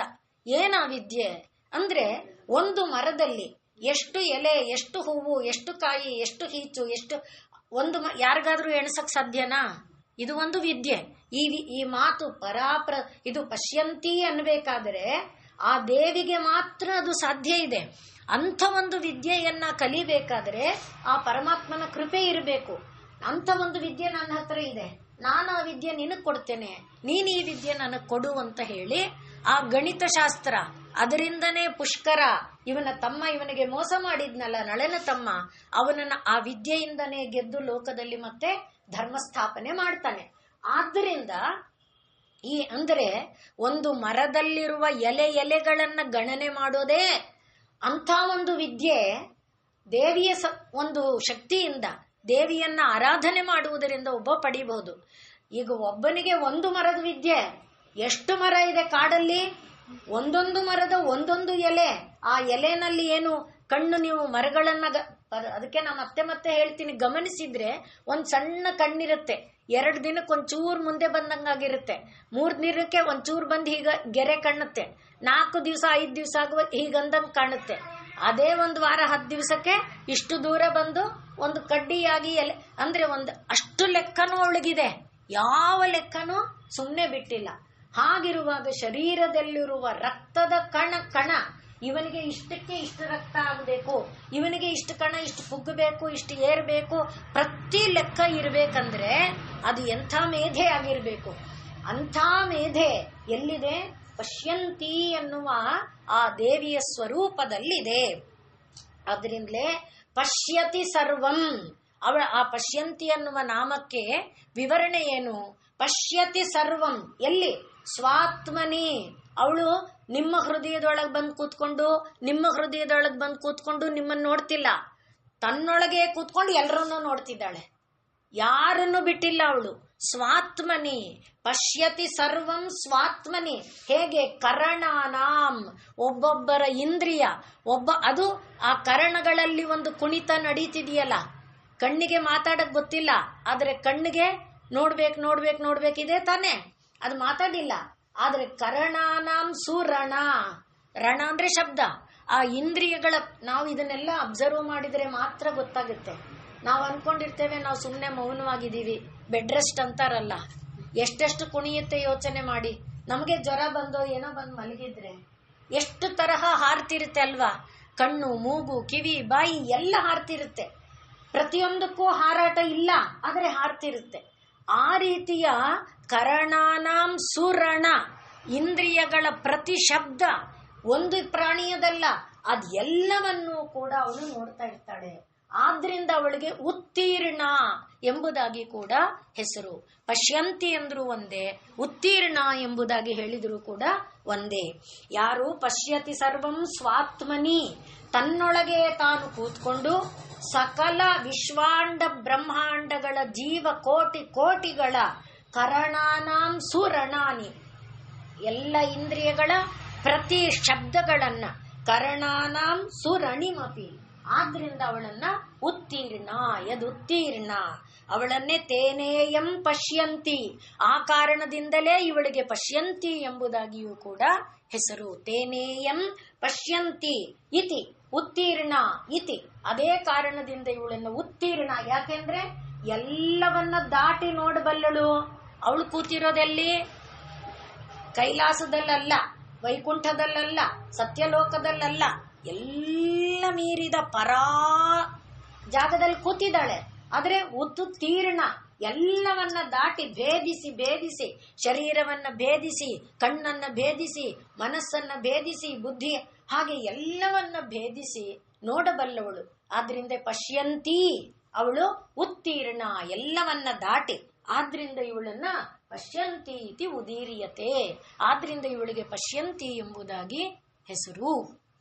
ಯಾರಿಗಾದರೂ ಸರ್ವಜ್ಞತೆ ಬೇಕು ಅನ್ನೋದಾಗಿದ್ದರೆ, ಯಾರಿಗಾದರೂ ಇದ್ದ ಜಾಗದಲ್ಲೇ ಎಲ್ಲವನ್ನೂ ಕಾಣುವಂತೆ, ಅಂದ್ರೆ ದೇವಿಯ ಹಾಗೆ ತನ್ನೊಳಗೆ ಸಮಸ್ತವನ್ನು ಕಾಣುವಂತ ಒಂದು ಜ್ಞಾನ ಬೇಕು ಅಂತಿದ್ರೆ, ಓಂ ಶ್ರೀ ಪಶ್ಯಂತ್ಯೈ ನಮಃ ಪರದೇವತಾಯೈ ನಮಃ ಎಂಬ ನಾಮವನ್ನ ನಿರಂತರ ಜಪಿಸ್ತಾ ಇದ್ರೆ ಆ ಸಿದ್ಧಿ ಯಾರಿಗೂ ಲಭಿಸುತ್ತೆ ಅನ್ನೋದನ್ನ ಇಲ್ಲಿ ಹೇಳ್ತಾ ಇದ್ದಾರೆ. ಆದ್ರಿಂದ ಪಶ್ಯಂತಿ ಪರದೇವತಾ, ಯಾವ ದೇವಿ ತಾನು ಪಶ್ಯಂತಿಯಾಗಿ, ಈಗ ಪಶ್ಯಂತಿ ಅಂದಾಗ ಏನನ್ನ ನೋಡ್ತಾ ಇದ್ದಾಳೆ ಅಂದ್ರೆ, ಇದಕ್ಕೆಲ್ಲ ನಾವು ಮೊದಲಿಂದ ಇನ್ನೂ ವಿಶೇಷವಾಗಿ ಹೇಳ್ಬಹುದು ಅಂದ್ರೆ, ನಾನು ಒಂದು ಸೈಟ್ ತಗೊಂಡೆ ಅಂದ ವೇಳೆಗೆ ನನ್ನ ಮನಸ್ಸೊಳಗೆ ಮನೆ ಅನ್ನೋ ಒಂದು ಚಿತ್ರ ಬರುತ್ತಲ್ವಾ. ಸೈಟ್ ತಗೊಳ್ಳುವಾಗ ಮನೆಯ ಒಂದು ಚಿತ್ರಣ ಬರುತ್ತೆ. ಆ ಬೇಸಿಕ್ ಲೆವೆಲ್ ಇದೆಯಲ್ಲ, ಸೈಟ್ ತಗೊಂಡೆ ಅಂದಾಗ ಮನೆ ಏನೋ ಒಂದು ಚಿತ್ರ, ಅದು ಮಸುಕು ಚಿತ್ರ, ನನ್ನ ಮನೆ ಹೀಗೆ ಇರಬೇಕು ಅಂತಿಲ್ಲ. ಆದರೆ ಮನೆಗೆ ಸೈಟ್ ತಗೊಂಡು ಬಂದ ಮೇಲೆ ಮನೆ ಕಟ್ಟಬೇಕು, ಎಂಥ ಮನೆ ಕಟ್ಟಬೇಕು, ಹೇಗಿರಬೇಕು ನನ್ನ ಮನೆ, ಯಾರನ್ನ ಕಾಂಟ್ರಾಕ್ಟರ್ ಆಗಿ ನಾನು ತಗೊಳ್ಬೇಕು, ಯಾರನ್ನ ಇಂಜಿನಿಯರ್ ಆಗಿ ಆರಿಸ್ಕೊಳ್ಬೇಕು, ಯಾರ ಕೈನಲ್ಲಿ ಪ್ಲಾನ್ ಇದೆಲ್ಲ ಬರುತ್ತೆ ತಾನೆ. ಇವೆಲ್ಲ ಏನು, ಇದು ಕೂಡ ಮತ್ತೆ ಮಸುಕೆ. ಯಾವುದಾದ್ರೂ ಚಿತ್ರ ಸ್ಪಷ್ಟವಾಗಿದೆಯೋ? ಇಲ್ಲ. ಯಾವಾಗ ನಾವು ನಮ್ಮ ಮನೋಭಿಲಾಷೆಯನ್ನ ಒಬ್ಬ ಇಂಜಿನಿಯರ್ ಹತ್ರ ಹೋಗಿ, ಆರ್ಕಿಟೆಕ್ಟ್ ಹತ್ರ ಹೋಗಿ, ನಾನು ಇಂಥ ಒಂದು ಮನೆ, ಒಂದು ಸೈಟ್ ತಗೊಂಡಿದ್ದೇನೆ, ನನ್ನ ಸೈಟ್ ಡೈಮೆನ್ಷನ್ ಇಷ್ಟಿದೆ, ನನಗೆ ಈ ಡೈಮೆನ್ಷನ್ ಅಲ್ಲಿ ಇಂಥ ಒಂದು ಮನೆ ಬೇಕಾಗಿದೆ, ಏನು ಸಾಧ್ಯತೆಗಳಿದೆ, ಇಲ್ಲಿಯವರೆಗೆ ಏನಾಗಿದೆ, ಎಲ್ಲ ಪಶ್ಯಂತಿನೇ ಅಂದ್ರೆ ಮನಸ್ಸು ನೋಡಿದೆ, ಇಂದ್ರಿಯಗಳು ನೋಡಿದೆ, ಆದ್ರೆ ಹೊರ ರೂಪದಲ್ಲಿ ಕಾಣ್ತಾ ಇದೆಯೋ ಅದು? ಇಲ್ಲ ತಾನೆ. ಬರೀ ಒಂದು ಅಂದಾಜಿದೆ ಅಷ್ಟೇ. ಅದಕ್ಕೆ ಅದನ್ನ ಒಂದು ಅಂದಾಜು ಹಾಕೊಡಿ ಅಂತಿದೆ ಅಲ್ವಾ, ಒಂದು ಇದರ ತರಹ. ಇವರು ಕೂಡ ಇಂಜಿನಿಯರ್ ಒಂದು ಹಾಕೊಟ್ಟಾಗ ಒಂದು ಚಿತ್ರ ಬಂತು ಅಲ್ವಾ. ನೋಡಿ, ಇಲ್ಲಿ ದೇವ್ರ ಮನೆ ಇರಲ್ಲ, ಇಲ್ಲಿ ಅಡಿಗೆ ಮನೆ ಇರಲ್ಲ, ಇಲ್ಲಿ ಬಚ್ಚಲ್ ಮನೆ ಇರಲ್ಲ. ಮೊದಲು ಇದೊಂದು ಔಟರ್ ಸ್ಕೆಚ್, ಆಮೇಲೆ ತಿರ್ಗಾ ಮನೆ ಒಳಗಡೆ ವಾರ್ಡ್ರೋಬ್ ಎಲ್ಲಿರ್ಬೇಕು, ಇದ್ರ ಸೆಂಟರ್ ಎಲ್ಲಿರ್ಬೇಕು, ಫ್ರಿಡ್ಜ್, ಇದೆಲ್ಲ ಬೇರೆ. ಮೊದಲಿಗೆ ಈ ರೀತಿಯಾದ ಒಂದು ಮಂದವಾದ ಚಿತ್ರ ಇದೆಯಲ್ಲ, ಮಸುಕಾದ ಚಿತ್ರ, ಅದನ್ನ ಪಶ್ಯಂತಿ. ಆದ್ರೆ ಫುಲ್ ಮನೆ ಕಣ್ಣೊಳಗಿದೆ ತಾನೆ. ನಿಮಗೆ ನಿಮ್ಮ ಮನೆ ಹೇಗಿರ್ಬೇಕು ಅನ್ನೋ ಒಂದು ಅಂದಾಜು ಮನಸ್ಸೊಳಗೆ ಮೂಡಿದೆ, ಅರ್ಥ ಆಗ್ತಾ ಇದೆ ಅಲ್ವಾ. ಆ ರೀತಿಯಾದ ಒಂದು ಚಿತ್ರ, ಅದು ಪಶ್ಯಂತಿ. ಆಮೂಲಾಗ್ರವಾಗಿ ನಾನು ಏನಾಗಬೇಕು, ನಾನು ಬಹುಶ್ಯಾಮ್, ನಾನು ತುಂಬಾ ಆಗಬೇಕು. ಹೇಗಾಗಬೇಕು, ಯಾವ್ಯಾವ ರೂಪದಲ್ಲಾಗಬೇಕು, ಆ ಎಲ್ಲ ಚಿತ್ರ, ಇರುವೆ ಆಗಬೇಕು, ಆನೆ ಆಗಬೇಕು, ಆಮೆ ಆಗಬೇಕು, ಒಂಟೆ ಆಗಬೇಕು, ಕತ್ತೆ ಆಗಬೇಕು, ಕೋಳಿ ಆಗಬೇಕು, ನಾಯಿ ಆಗಬೇಕು, ಪಶು ಆಗಬೇಕು, ಪಕ್ಷಿ ಆಗಬೇಕು, ಗಿಡ ಮರಗಳಾಗಬೇಕು, ಬೆಟ್ಟ ಗುಡ್ಡ ಆಗಬೇಕು. ಆ ಎಲ್ಲ ಚಿತ್ರ ಅಂದ್ರೆ ಒಂದು ವಿಶ್ವಾಂಡ ಬ್ರಹ್ಮಾಂಡದ ಚಿತ್ರ ಆಮೂಲಾಗ್ರ ಅವಳೊಳಗಿದೆ. ಅದೇ ಬೀಜ, ನಾವು ನೆನ್ನೆ ನೋಡಿದಂತೆ ಆ ಬೀಜ ಉಬ್ಬಿಕೊಳ್ಳುವಿಕೆ ಅವೆಲ್ಲ ಎಲ್ಲಿದೆ? ಆ ಉಬ್ಬುವಿಕೆಯಲ್ಲಿ ತೂತು ಬಂದ ಮೇಲೆ ಒಂಚೂರು ಬಂತಲ್ಲ ಆಚೆಗೆ, ಅಲ್ಲಿಯವರೆಗೆ ಅದು ಪಶ್ಯಂತಿ. ಸ್ಪಷ್ಟ ಆಗ್ತಿದ್ಯಾ? ಅದೇ ಏನಾಗಿದೆ, ಪರದೇವತಾ. ಅದು ಪರದೇವತಾ ಅಂದ್ರೆ ಪರ ಎನ್ನುವವಳು ದೇವತ್ವಕ್ಕೆ ಇಳಿದಿದ್ದಾಳೀಗ. ಪರ ಅಂದಾಗ ನಿರ್ಗುಣ, ನಿರ್ವಿಕಲ್ಪ, ಏನು ಅರಿವಿಗೆ ಇಲ್ಲ, ದೇವತ್ವ ಅಂದಾಗ ನಾವು ನೋಡಿದಂತೆ 4 ಬಾಹುಗಳು, ಕೈಯಲ್ಲಿ ಅವಳು ಏನೇನೋ ಹಿಡಿದಿದ್ದಾಳೆ, ಕಿರೀಟವನ್ನ ಧರಿಸಿದಾಳೆ, ಆ ತರ ನೋಡಿದ್ವಲ್ಲ. ಕಿರೀಟದಲ್ಲಿ ಚಂದ್ರ ಇದ್ದಾನೆ, ಈ ರೀತಿಯಾದ ಒಂದು ಚಿತ್ರ. ಅದರಿಂದ ಪರ ದೇವತಾ, ಪಶ್ಯಂತಿ ಪರ ದೇವತಾ. ಈಗ ಮುಂದಿನ ನಾಮ ಮಧ್ಯಮ. ಮಧ್ಯಮ ಅಂದಾಗ ಅವಳು ಪರ ಎನ್ನುವವಳು ದೈವತ್ವ ರೂಪಕ್ಕೆ ಬಂದು ಆಮೂಲಾಗ್ರವಾಗಿ ಎಲ್ಲವನ್ನ ನೋಡುವಂತಹ ಒಂದು ನೆಲೆಯಲ್ಲಿ ಇದ್ದಾಳೆ. ಎಲ್ಲ ಚಿತ್ರಣ ಈಗ ಅವಳ ಕಣ್ಣೊಳಗಿದೆ. ಖಗೋಳದ ಚಿತ್ರಣವೂ ಇದೆ, ಭೂಗೋಳದ ಚಿತ್ರಣವೂ ಇದೆ. ಎಲ್ಲದರ ಒಂದು ಚಿತ್ರ ಅವಳು ತುಂಬಿಕೊಂಡು ನಾನು ಮಾಡುವ. ಆದ್ರಿಂದೇ ನೋಡಿ, ಬ್ರಹ್ಮ ಸೃಷ್ಟಿ ಮಾಡಿದಾಗ ಮೊದಲಿಗೆ ಏನ್ ಬಂತು? ತಾಮಿಸ್ರ, ಅಂಧ ತಾಮಿಸ್ರ, ಮಹಾ ತಾಮಿಸ್ರ ಎಲ್ಲ ಬಂತು. ಅಯ್ಯೋ ಅಯ್ಯೋ ಅಯ್ಯೋ ಇದಲ್ಲ ಅಂತ ಕುಡಕ್ಕಂತ ಒದರಾಕದ ಅಲ್ವೇ? ಅಂದ್ರೆ ಇದಲ್ಲ ಅಂತ ಹೆಂಗ್ ಗೊತ್ತಾಯ್ತು? ಅವನೊಳಗೊಂದು ಪ್ಲಾನ್ ಇತ್ತಲ್ವಾ? ಸರ್ ಇದಲ್ಲ ಸರ್, ಈ ತರ ಅಲ್ಲ ಸರ್ ನಾ ಹೇಳಿದ್ದು ಅಂದ್ರೆ ಯಾವುದೋ ಒಂದು ಅಂದಾಜು ನಿನ್ನೊಳಗಿತ್ತು, ಇದಲ್ಲ. ಅದರಿಂದ ಧಾತ ಯಥಾಪೂರ್ವಂ ಅಂದಾಗ ಪೂರ್ವ ಏನು ಮನಸ್ಸಿನೊಳಗೆ ನಡುಗಟ್ಟಿತ್ತು, ಗೂಡು ಕಟ್ಟಿತ್ತು, ಆ ಮಡುಗಟ್ಟಿದ್ದರ ಒಂದು ರೂಪ ಅದು ಬಹುಶ್ಯಾಮ್ ಅಂತ ಇವಳು ಅನ್ಕೊಂಡಾಗ ಆ ರೀತಿಯಲ್ಲಿ ಆ ಭಾವನೆಗಳೆಲ್ಲ ಏನಾಯ್ತು? ಪರಾದೇವತಾ ರೂಪವಾಗಿ, ಅಂದ್ರೆ ಒಂದು ಆಕೃತಿಯ ರೂಪವಾಗಿ, ಒಂದು ಜ್ಯೋತಿಯ ರೂಪವಾಗಿ, ಒಂದು ಬೆಳಕಿನ ರೂಪವಾಗಿ, ಕ್ರೀಡೆಯ ಆಟದ ರೂಪವಾಗಿ, ಆಟದ ಕಾಯಿಗಳ ರೂಪವಾಗಿ, ಆ ಎಲ್ಲ ರೂಪದಲ್ಲಿ ಬಂದಿದ್ದು ಪರ ದೇವತಾ. ಈಗ ಮಧ್ಯಮ. ಮಧ್ಯಮ ಅಂದಾಗ ಇದು ಒಂದು ಮೀಡಿಯಂ, ಅಂದ್ರೆ ಒಂದು ಮಾಧ್ಯಮವನ್ನ ಆಶ್ರಯಿಸುತ್ತೆ. ಯಾವುದು? ಇಲ್ಲ ಹೇಳ್ತಾ ಇರೋದು ದೇವಿಯ ವಿಸ್ತಾರವಾದ ಸೃಷ್ಟಿ ವಿಕಾಸದ ನೆಲೆನೆ. ಅದರ ಜೊತೆಯಲ್ಲಿ ಶಬ್ದ ಬ್ರಹ್ಮದ, ದೇವಿಯ ಶಬ್ದ ಬ್ರಹ್ಮದ ಸ್ವರೂಪವನ್ನೂ ಹೇಳಿಕೊಡ್ತಾ ಬರ್ತಿದೆ. ಈಗ ದೇವಿ ಯಾರನ್ನ ಮಾಧ್ಯಮವಾಗಿ ಆಶ್ರಯಿಸಿಕೊಂಡ್ಲು? ತಾನು ಪರಾದೇವತೆ ಆದಂಥ ದೇವಿ ಸೃಷ್ಟಿ ಮಾಡಬೇಕು ಅಂದಾಗ ಯಾರನ್ನ ಮಾಧ್ಯಮವಾಗಿ ಆಶ್ರಯಿಸಿಕೊಂಡ್ಲು? ಸತ್ವರಜಸ್ತಮೋ ಗುಣಾತ್ಮಕವಾದ ಮಾಯೆಯನ್ನ ಆಶ್ರಯಿಸಿಕೊಂಡ್ಲು. ಆ ಸತ್ವರಜಸ್ತಮೋ ಗುಣಾತ್ಮಕವಾದ ಮಾಯೆ ಸಾತ್ವಿಕ, ರಾಜಸ, ತಾಮಸ ಸ್ವರೂಪದ ಎಲ್ಲವನ್ನ ಅದನ್ನ ಭಗವದ್ಗೀತೆಯಲ್ಲಿ ನಾವು ನೋಡಿದ್ದೇವೆ. ಯಾವ್ಯಾವುದು? ಸಾತ್ವಿಕ, ರಾಜಸ, ತಾಮಸ, ತಪಸ್ಸಾಗ್ಲಿ, ಆಹಾರವಾಗ್ಲಿ, ಬುದ್ಧಿಯಾಗ್ಲಿ, ಜ್ಞಾನವಾಗ್ಲಿ, ದಾನವಾಗ್ಲಿ, ಏನೇನಿದೆ ಲೋಕದ ವ್ಯವಹಾರದಲ್ಲಿ ಎಲ್ಲ ಮೂರು ಭೇದದೊಳಗೆ ಇದೆ.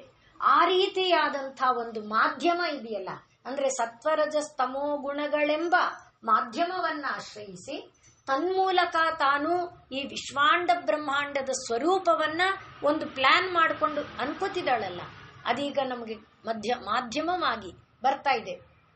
ಹಾಗೆ ಇಲ್ಲಿಯವರೆಗೆ ಶಬ್ದವನ್ನ ನಾವು ಏನು ಹೇಳ್ಕೊಂಡ್ವಿ? ಯಾವುದು ಶಬ್ದವಾಗಿಲ್ಲ. ಹೇಗೆ? ಗಾಢ ನಿದ್ರೆಯಲ್ಲಿದ್ದಾಗ ಶಬ್ದ ಇತ್ತೋ? ಇಲ್ಲ. ಸ್ವಪ್ನದಲ್ಲಿ ಶಬ್ದ ಇತ್ತೋ? ಇತ್ತು. ಆದ್ರೆ ಈ ಕಿವಿ ಕೇಳ್ತಿರ್ಲಿಲ್ಲ. ಒಳಗಿವಿ ಅಂದ್ರೆ ನಿದ್ರೆಯ ಲೋಕದ ಕಿವಿ ಕೇಳ್ಕೊಳ್ತಿತ್ತು, ನಿದ್ರಾಲೋಕದ ಕೈಕಾಲುಗಳು ಆಡ್ತಿತ್ತು. ಆದ್ರೆ ಈ ಕೈಕಾಲು ಆಡ್ತಿತ್ತೋ? ಇಲ್ಲ. ಆ ರೀತಿ ಈಗ ಈ ಕಿವಿ ಕೇಳುವಂತೆ ಎಲ್ಲಿಯವರೆಗೆ ಯಾವುದು ಸುಷುಪ್ತ್ಯವಸ್ಥೆಯಲ್ಲಿತ್ತು, ಯಾವುದು ಸ್ವಪ್ನಾವಸ್ಥೆಯಲ್ಲಿತ್ತು, ಅದಕ್ಕಿಂತ ಬೇರೆ ರೂಪದಲ್ಲಿ, ಹೊರ ರೂಪದಲ್ಲಿ, ಹೊರ ಇಂದ್ರಿಯಗಳು ಗ್ರಹಿಸುವಂತ ಒಂದು ಸ್ಥಿತಿ ಇದೆಯಲ್ಲ, ಅದನ್ನ ಮಧ್ಯಮ. ಅದನ್ನೇ ಬೇರೆ ಬೇರೆ ಉದಾಹರಣೆ ಕೊಟ್ಟಿದ್ದೀನಷ್ಟೇ.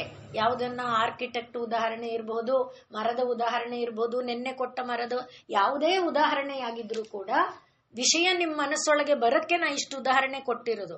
ಅದರಿಂದ ಈಗ ನಮ್ಮ ಮನಸ್ಸೊಳಗೆ ಒಂದು ಚಿತ್ರ ಬಂದು, ಈಗ ನನ್ನ ಆರ್ಕಿಟೆಕ್ಟ್ ಹತ್ರ ಹೋಗಿ ಹೇಳಿದಾಗ ನನ್ನ ಪ್ಲಾನ್ ಹೀಗಿದೆ, ನನ್ನ ಸೈಟ್ ಡೈಮೆನ್ಷನ್ ಇಷ್ಟಿದೆ, ಇಷ್ಟರೊಳಗೆ ಎಷ್ಟು ಅದ್ಭುತವಾಗಿ ಒಂದು ಚೂರು ಜಾಗ ವೇಸ್ಟ್ ಆಗದಂತೆ ಏನೇನ್ ಮಾಡಬಹುದು ಸರ್, ನನಗೆ ಬೇಕಾದಿಷ್ಟಿದೆ, ನನ್ನ ಅಗತ್ಯಗಳಿಷ್ಟಿದೆ ಅಂತ ನಾನು ಹೇಳಿದಾಗ ಅವ್ರೇನೋ ಸರ್ ನನ್ಗೆ ಈ ತರ ಅಲ್ಲ ಸಾರ್ ಅನ್ನುವಾಗ, ಈ ತರ ಸಾರ್ ಅಂದಾಗ, ಅಂದ್ರೆ ನನ್ನ ಮನಸ್ಸೊಳಗಿನ ಚಿತ್ರ ಏನಾಗ್ತಿದೆ? ಈಗ ಹೊರಮುಖಕ್ಕೆ ಕಾಣ್ತಾ ಇದೆ ಅಲ್ವಾ?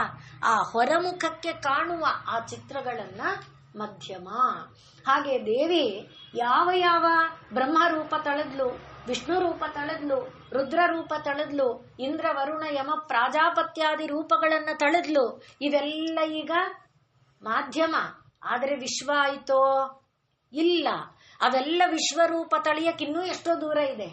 ಇವರೆಲ್ಲರನ್ನ ಮಾಧ್ಯಮವಾಗಿಟ್ಕೊಂಡು ಇವರನ್ನ ದಿಕ್ಪಾಲಕರನ್ನಾಗಿಟ್ಕೊಂಡು ಇವರನ್ನ ದಿಕ್ಕುಗಳ ಮೂಲಕ ಒಂದು ಪೃಥ್ವಿಯಾಗಿ ಇಟ್ಕೊಂಡು ಈ ಎಲ್ಲ ನಿಮಿತ್ತಗಳ ಅಂದ್ರೆ ಇದೆಲ್ಲ ಮತ್ತೆ ಪ್ಲಾನ್ ಅಷ್ಟೇ, ಈ ಪ್ಲಾನಿನ ಮೂಲಕ. ಆದ್ರೆ ಈ ಪ್ಲಾನ್ ಏನನ್ನು ತೋರಿಸ್ತಾ ಇದೆ? ವಿಶ್ವಾಂಡದ ಬ್ರಹ್ಮಾಂಡದ ಚಿತ್ರವನ್ನ ತೋರಿಸ್ತಾ ಇದೆ. ಹಾಗೆ ಆ ವಿಶ್ವಾಂಡ ಬ್ರಹ್ಮಾಂಡದ ಚಿತ್ರ ನಮಗೆ ಕಾಣುವಂತೆ, ಅದಕ್ಕೆ ಇದು ಮಧ್ಯಮ ಅಂದಾಗ ಪಶ್ಯಂತಿ ಇವ, ನೋಡುತ್ತಾ ಇರುವಂತೆ. ಆದ್ರೆ ಇದು ಪ್ಲಾನ್ ಅಲ್ವಾ, ನೋಡ್ತಾ ಇರುವಾಗ ಗೊತ್ತಾಗಲ್ಲ ಸರ್. ಕೆಲವರಿಗೆ ಪಾಯ ಹಾಕಿದಾಗ ಗೊತ್ತಾಗಲ್ಲ ಅಲ್ವಾ, ಇದೇನಿದು ಇಷ್ಟೇ ಇದೆ, ಇದೇನಿದು ಇಷ್ಟೇ ಇದೆ. ಅದೇ ಗೋಡೆ ಬಂದ್ಬಿಟ್ಟಾಗ ಗೊತ್ತಾಗುತ್ತೆ, ಓ ಎಷ್ಟು ದೊಡ್ಡದಾಗಿದೆ ತಾನೆ. ಆ ರೀತಿ ಪಶ್ಯಂತಿ ಇವ, ನೋಡ್ತಾ ಇರುವಂತೆ. ಆದರೆ ನ ಕೇವಲ ಉತ್ತೀರ್ಣ ಪಶ್ಯಂತಿ ಇವ, ಏನು ಎಲ್ಲವನ್ನ ಬ್ರಹ್ಮ ವಿಷ್ಣು ರುದ್ರ ಎಲ್ಲರನ್ನ ಹೊಂದಿದ್ದಾಳೆ. ಏಕಾದಶ ರುದ್ರರು, ಅಷ್ಟವಸುಗಳು, ಏನು ಅಗ್ನಿಶೋಮೀಯರಾದಂಥ 33 ಕೋಟಿ ದೇವತೆ ಎಲ್ಲರೂ ಬಂದಿದ್ದಾರೆ. ಆದರೆ ಯಾವುದು ಈಗೇನಾಗಿಲ್ಲ, ಇನ್ನು ವಿಶ್ವಾಂಡ ಬ್ರಹ್ಮಾಂಡ ರೂಪ ತಳಿಲಿಲ್ಲ. ಆದ್ರಿಂದ ಪಶ್ಯಂತಿ ಇವ, ಆದರೆ ನ ಕೇವಲ ಉತ್ತೀರ್ಣ ನಾಪಿ ವೈಖರಿ, ಅವಳು ಪೂರ್ಣ ಗೊತ್ತಾಗೋ ತರನೂ ಇಲ್ಲ, ಪೂರ್ಣ ಗೊತ್ತಾಗದೇ ಇರೋ ತರನೂ ಇಲ್ಲ. ಯಾಕೆಂದ್ರೆ ಬ್ರಹ್ಮ ಅಂದ್ರೆ ಗೊತ್ತಾಗತ್ತೆ, 4 ತಲೆ ಇಟ್ಕೊಂಡಿದ್ದಾನೆ, ಸೃಷ್ಟಿಕರ್ತ ಅಂತ ಗೊತ್ತಾಗತ್ತೆ. ಆದ್ರೆ ಪ್ರಪಂಚ ಅಂತ ಬಂತೋ ಇಲ್ಲ, ವಿಷ್ಣು ಅಂದ್ರೆ ಗೊತ್ತಾಗತ್ತೆ. ಹಾಗೆ ನಾಪಿ ಅವಳು ಕಾಣಿಸ್ತಾ ಇಲ್ಲ, ನಾಪಿ ವೈಖರಿ, ವೈಖರಿ ಅಂದ್ರೆ ಸ್ಪಷ್ಟವಾಗಿ ಕಾಣುವ ಈ ವಿಶ್ವಾಂಡ ಬ್ರಹ್ಮಾಂಡದ ಚಿತ್ರ ಕೂಡ ಇಲ್ಲ.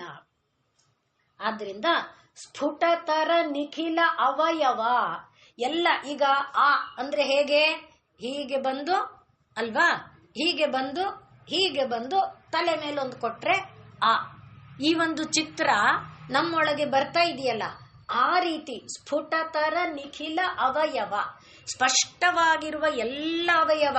ಇರುವೆ ಅಂದ್ರೆ ಯಾವ ತರ, ಆನೆ ಅಂದ್ರೆ ಯಾವ ತರಹ, ಆಡು ಅಂದ್ರೆ ಯಾವ ತರಹ, ಬೆಟ್ಟ ಅಂದ್ರೆ ಯಾವ ತರಹ, ಈ ರೀತಿ ಸ್ಫುಟತರವಾದ ಎಲ್ಲ ಅವಯವಗಳು ಇದೆ. ಆದರೆ ರೂಪ ತಳೆದಿಲ್ಲ. ಅಂಥದನ್ನ ಏನಂತಾರೆ? ಮಧ್ಯಮ. ಸ್ಪಷ್ಟ ಆಗ್ತಾ ಇದೆಯಾ? ಆ ರೀತಿ ದೇವಿ ಈಗ ಮಧ್ಯಮ ಎಂಬ ರೂಪವನ್ನ ತಳೆದಿದ್ದಾಳೆ. ಈಗ ನಾವು ಮೇಲೆ ಹೇಳಿದ್ವಲ್ಲ ಏನಂತ, ಪಶ್ಯಂತಿ ಪರದೇವತಾ ಎನ್ನುವುದನ್ನ ಉಚ್ಚಾರ ಮಾಡ್ತಿದ್ರೆ, ಓಂ ಶ್ರೀ ಪಶ್ಯಂತ್ಯೈ ನಮಃ, ಓಂ ಶ್ರೀ ಪರದೇವತಾಯೈ ನಮಃ ಎಂಬುದನ್ನ ಇದೇ ಅಂತೆ ಅಲ್ಲ, ಯಾವುದೇ ನಾಮವನ್ನ ನಾವು ಮಂತ್ರ ಉಚ್ಚಾರ ಮಾಡುವಾಗ ಹೇಗ್ ಮಾಡ್ತೇವೆ? ಓಂ ಪಶ್ಯಂತಿ ಓಂ ಅಂತೀವ? ಇಲ್ಲ, ಒಳಗಡೆ ಹೇಳ್ಕೊಳ್ತೇವೆ, ತುಟಿ ಚಲನೆಯಲ್ಲಿ ಹೇಳ್ತೇವೆ, ಹೃದಯದ ಅಲ್ವಾ? ಹಾಗೆ ಹೇಳಿದ್ರೆ ತಾನೇ ಅದು ಮಂತ್ರವಾಗುತ್ತೆ.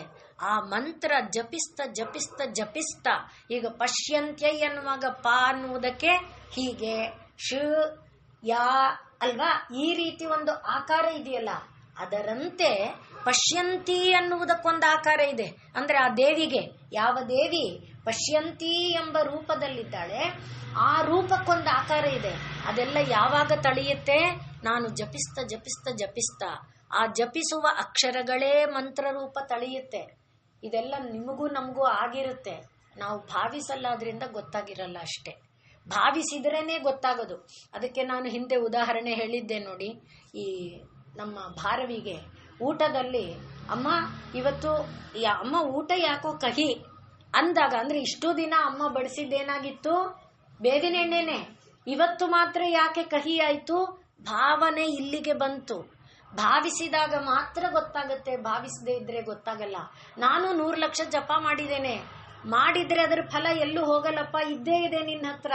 ಆ ಅದು ನಿನ್ನ ನೋಡಿಲ್ಲ, ಅದನ್ನೇ ಒಳಗೆ, ಅದಕ್ಕೆ ಇಷ್ಟೆಲ್ಲ ಪ್ರಯತ್ನ ಮಾಡ್ತಾ ಇರೋದು.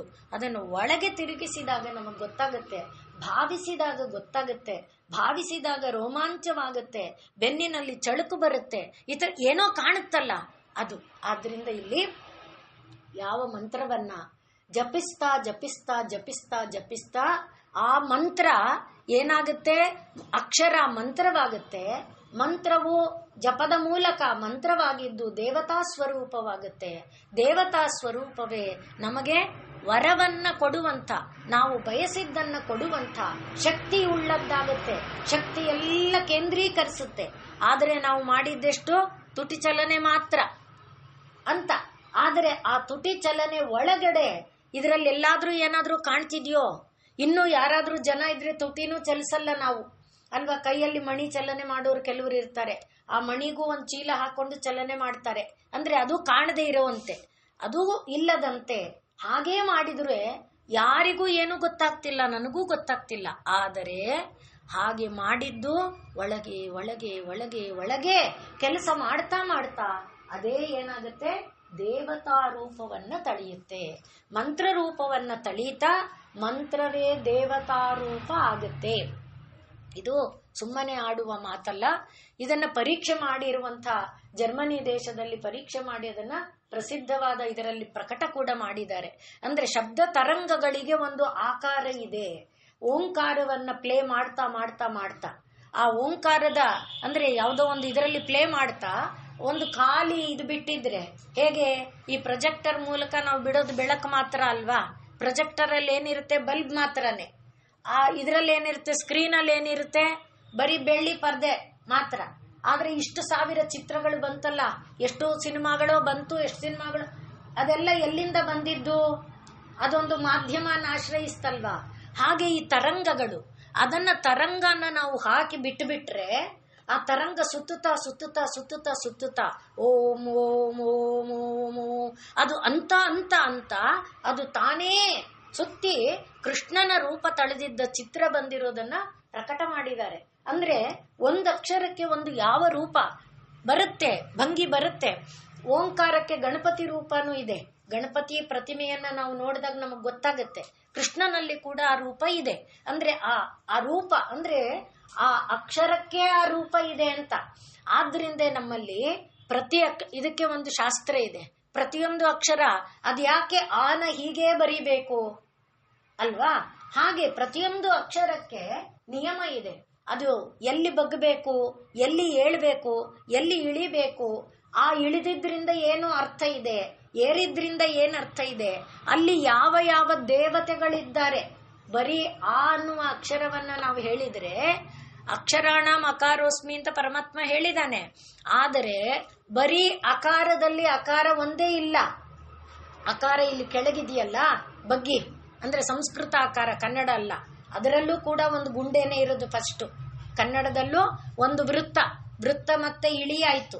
ಇಲ್ಲೇನಿದೆ, ಒಂದು ಪಾಯಿಂಟ್ ಇದೆ. ಪಾಯಿಂಟು ಮೇಲಕ್ಕೆ ಏರ್ತು.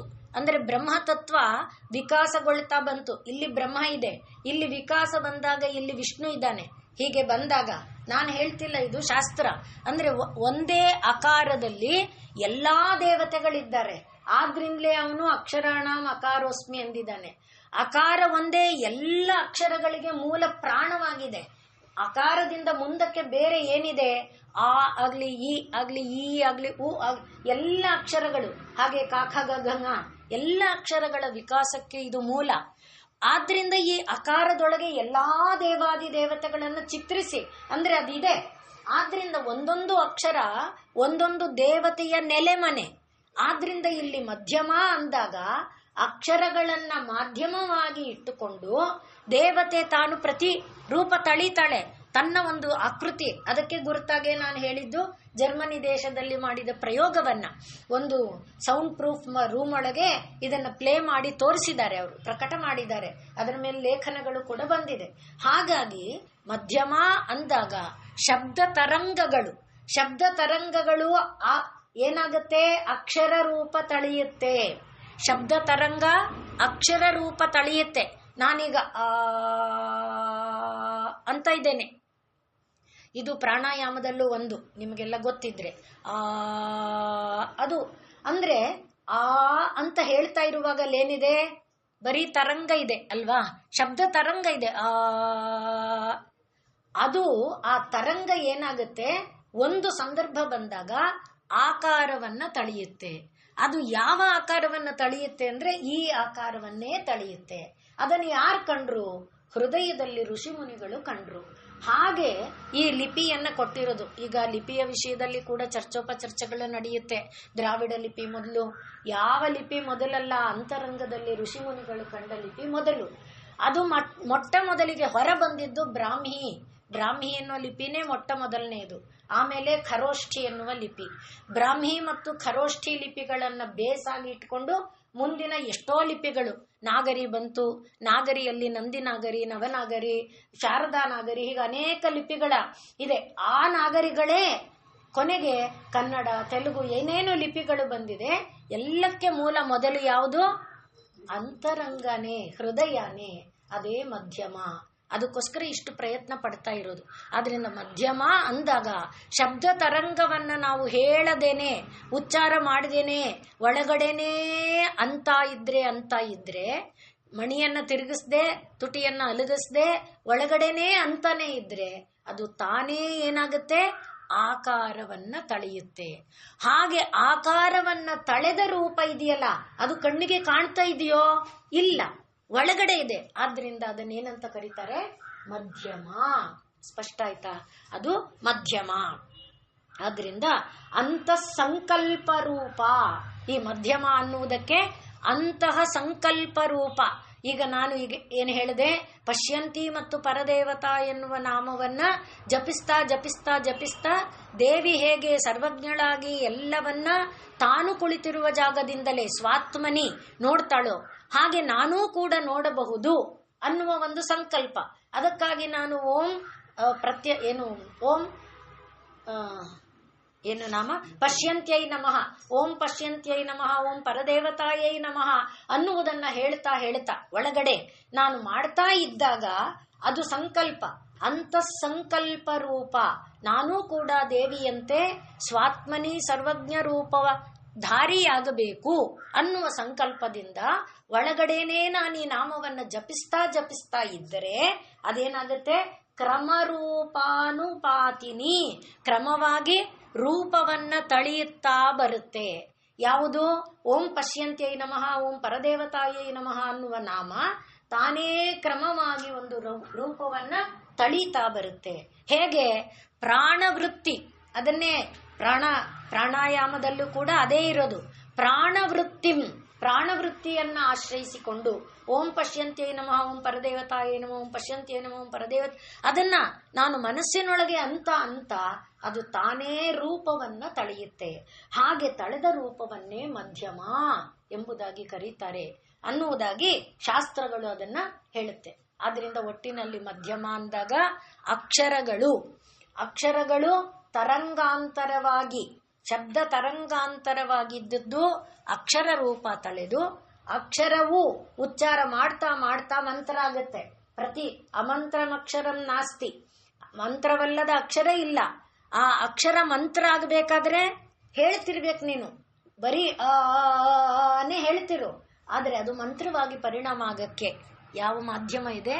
ಅದನ್ನೇ ಮಧ್ಯಮ, ದೇವಿಯ ಮಧ್ಯಮಾ ರೂಪ ಎಂಬುದಾಗಿ ಭಾವಿಸ್ತಾರೆ. ಸರ್, ನಂಬರ್ ಸಂಖ್ಯೆ ಅಂದ್ರೆ ಆ ನಂಬರ್ ಮಧ್ಯಮ ಅನ್ನೋದು 370ನೇ ನಂಬರ್ ಅಂತ ನಾಮಾವಳಿನಲ್ಲಿ. ಮುಂದಿನ ನಾಮ ವೈಖರಿ, ಅದನ್ನು ನಾವು ನಾಳೆ.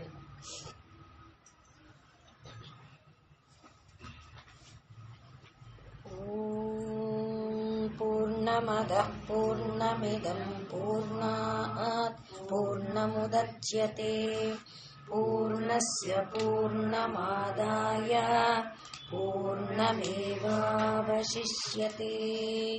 ॐ शान्ति शान्तिः. सर्वे भवन्तु सुखिनः, सर्वे सन्तु निरामयाः, सर्वे भद्राणि पश्यन्तु, मा कश्चित् दुःखभाग् भवेत्. हरि ओम्. श्री गुरुभ्यो नमः. हरि ओम्.